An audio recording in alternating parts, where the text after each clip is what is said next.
Right. We've got loads of vans here at Base Van. Time to video one. So I'm going to play a game of Spin the E-Sig, see where it lands. Right. Alright, mate. And, did you get the gearbox? I did. And it's this one. Value added task.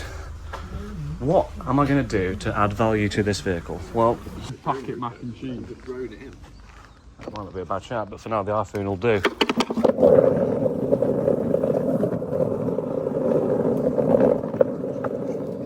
Oops.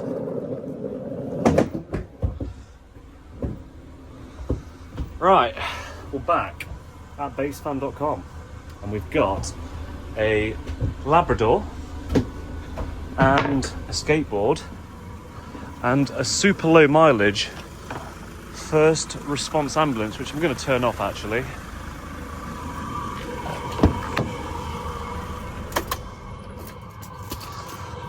Just been doing the electrical inspection on it. It is passed with flying colours. And this one's actually quite interesting, so I'll talk you through what I find interesting about this particular vehicle, which, by the way, has only done 80,000 miles. First response vehicle, 80,000 miles. Where's the explanation? Driver training. So that's nice. This is a really, really rare van. I'm going to go ahead and just put the ramp in, like that. Yep, she's going in slowly.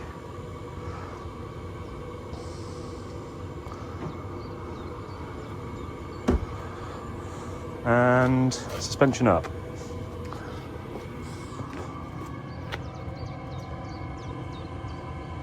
And that's getting itself to ride height. So what's interesting to me is probably not interesting to everyone else, but it actually has a manual override. So if I try and pull this up now, the mechanism's still engaged for the electric mechanism, which is quite tough to pull up. But if I go ahead, press the manual override,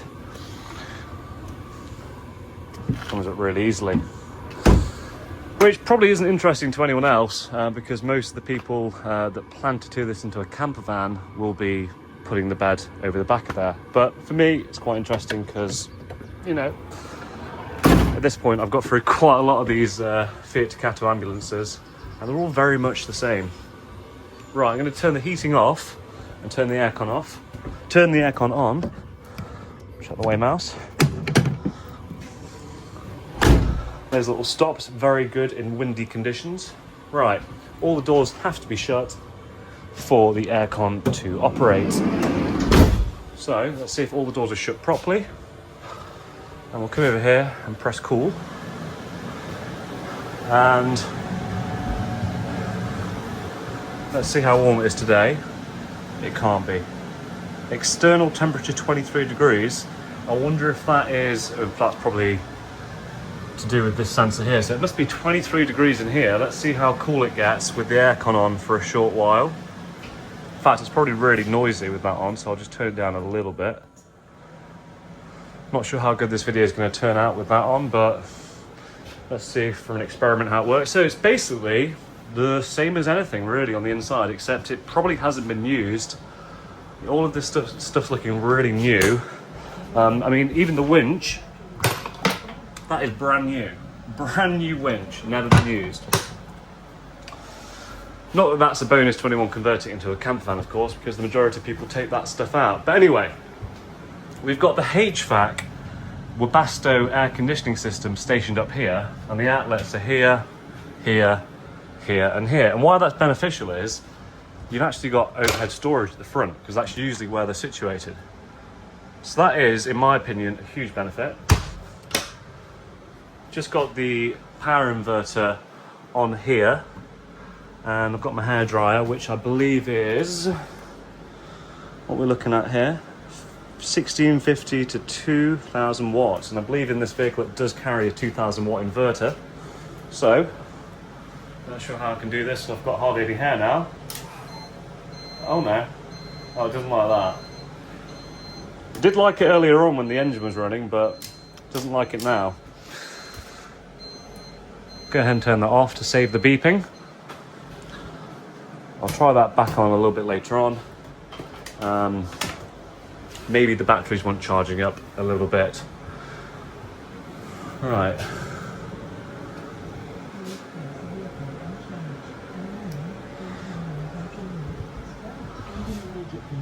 Yeah, just a consideration here. Even with my vast amount of experience, I'd completely forgotten that this will never be ice cold because, of course, it requires compression from the engine. So, using this little pull handle here, which is conveniently placed because this storage lock is in the way. I'm gonna go. Notice the aircon automatically turns off. I'm gonna go and turn the engine on. Please place the vehicle on charge. Wow, this is really clean. Ooh. So, this isn't a cold start. This is very much a warm start. Look at the temperature gauge, by the way. Low fuel warning. Glad that's the only warning. Right, now the engine's running. We'll go and see how cold we can get it in the back. But yeah, this is super clean.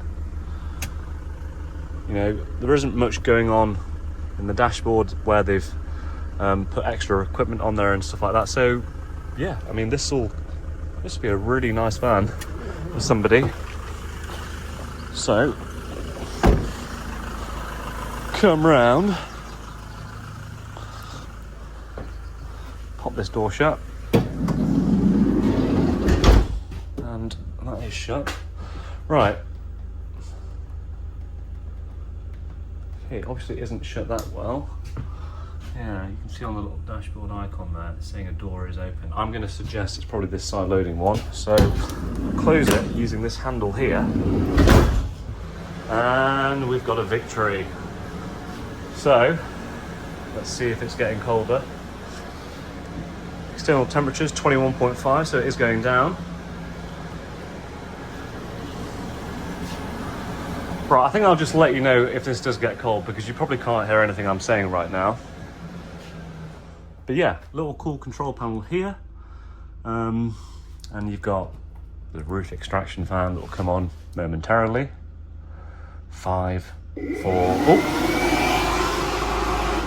And we've got the salon lights, saloon lights.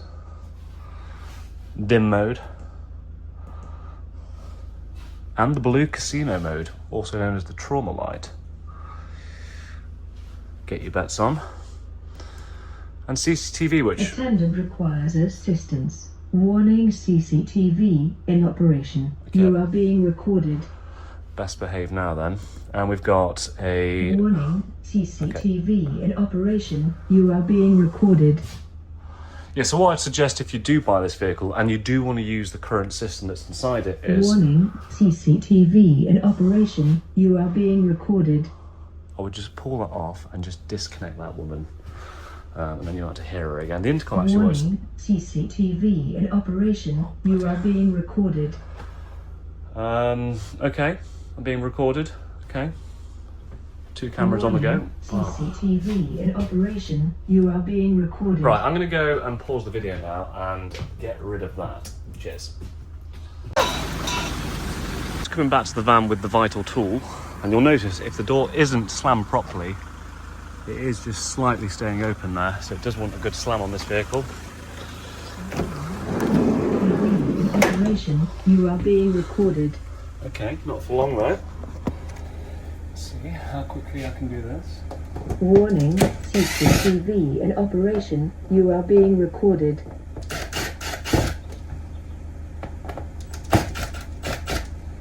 Warning, CCTV in operation. You are being recorded. Okay.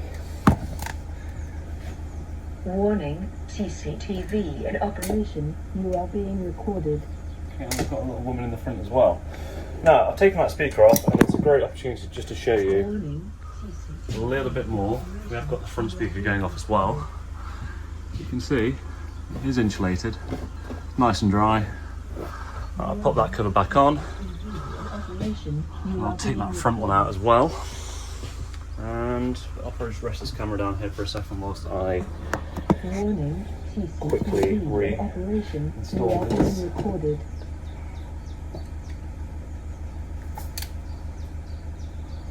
Warning, CCTV in operation. You are being recorded. Right, that's that one done. I'll do the one in the front and a little bit later on. So now that I've actually got that power tool, I can actually demonstrate to you what's going on electrically in this vehicle. So just come over here, pop a few screws off.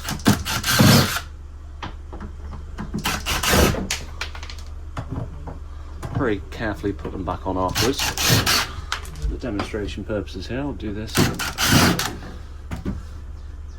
in a manner unbecoming, as Prince Andrew would say.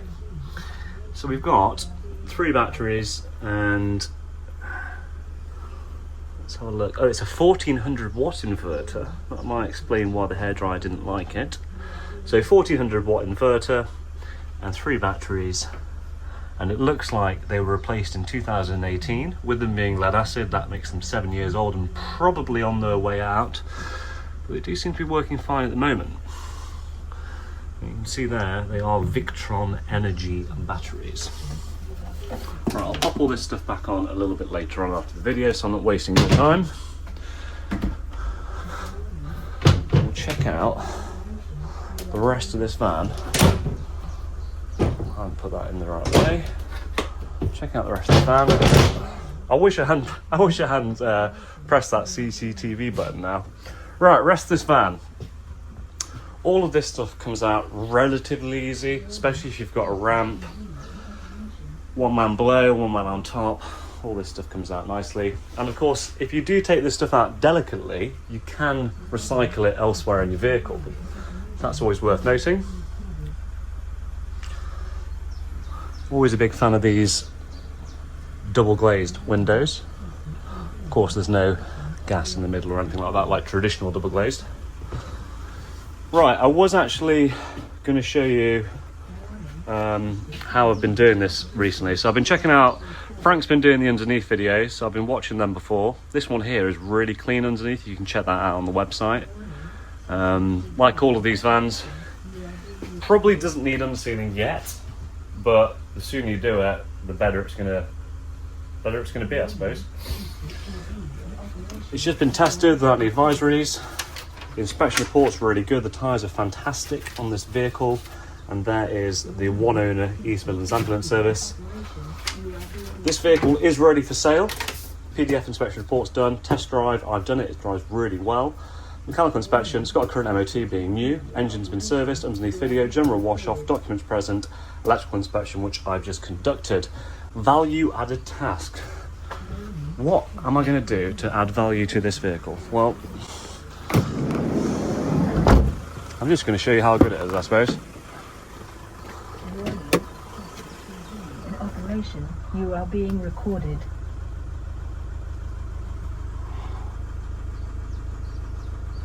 Warning, CCTV in operation. Do you know what? If I was a paramedic and I had to listen to that all day, I'm not sure how long I could do that for. Right, it's the 3 litre chain driven. These vehicles cannot be downplated. So it's a 4.2 gross weight, and unlike the WJ19s that don't have a ramp in the back, these without question cannot be downplated. So you do need a 1997 or before license, or of course have gone and done your HGV license to some capacity. But yeah, it's just a really, really clean example. So if someone's looking for a super low mileage, high capacity panel van that's been well maintained, in fantastic condition, it's probably your best bet. Like, the bodywork is fantastic. On the video that Frank made, I was checking out the sill so I don't have to bend down as much. And they're just really, really good. The airbags are in fantastic condition.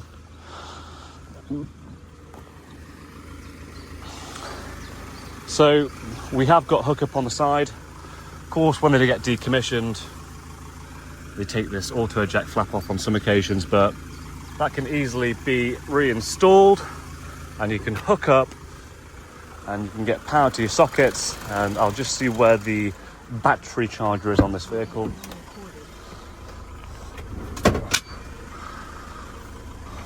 usually they have a 60 amp Sterling battery charger. It might be concealed within the bulkhead.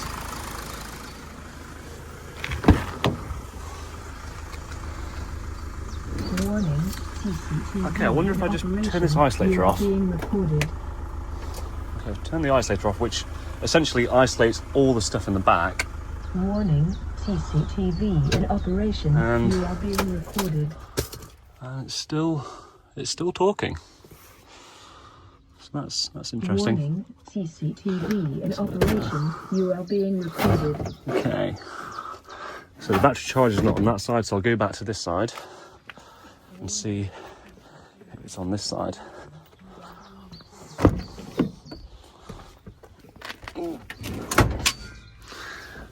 Warning, CCTV. Okay, I can't actually see one, but that's where they're usually located. I'll just check out the back again.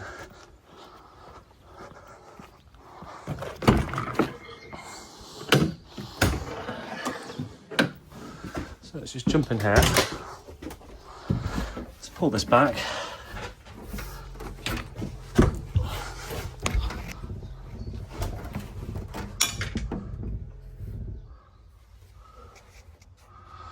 Okay, so it must be really, really well conceived mouse, mustn't it?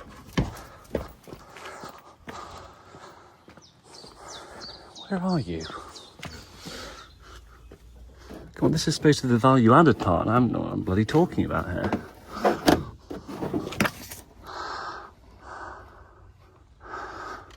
Right, I'm going to have to strip this bulkhead down and have a look.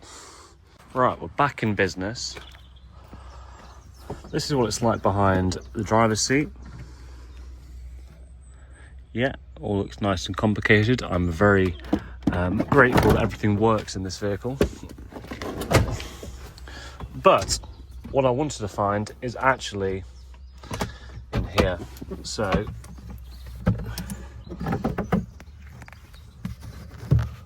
there's your Sterling power charger. So that's what charges the battery. So it goes in 240 volt, comes through here, and then goes to the back and charges the batteries 12 volt. So I suppose, just looking at my value added task on this, I suppose I'm adding a little bit of value there, a bit more insight into what's in the vehicle. But yeah, I mean, the thing is, with this vehicle, you probably can use it as it is. Obviously, the heating and the lights and stuff like that will be on a timer. So, you know, during the winter, I wouldn't really want to be relying on this vehicle because the heater will turn off in the middle of the night and stuff like that. But it might look incredibly complicated to basically reconfigure and rewire all this sort of stuff. But the best thing to do is to just get rid of it all and find the feeds for the lights, the extraction fan and the heater, and put it into your own electrical system. And with a little bit of YouTube, a little bit of help, I'm confident most people watching this video will be capable of doing that, especially if you're considering taking on a conversion like this. So yeah, I think that's pretty much all I've got to say about this Ducato. Super low miles. If it was me personally, I would save the money and I would just get a higher mileage one. But if you're looking for a van that's going to last you 10 years and you want minimal maintenance costs, it's probably worth paying the premium and getting something with really low miles. So yeah, the options are all out there for you guys. Hope this video has been informative, and I will see you again. Cheers. See you next time.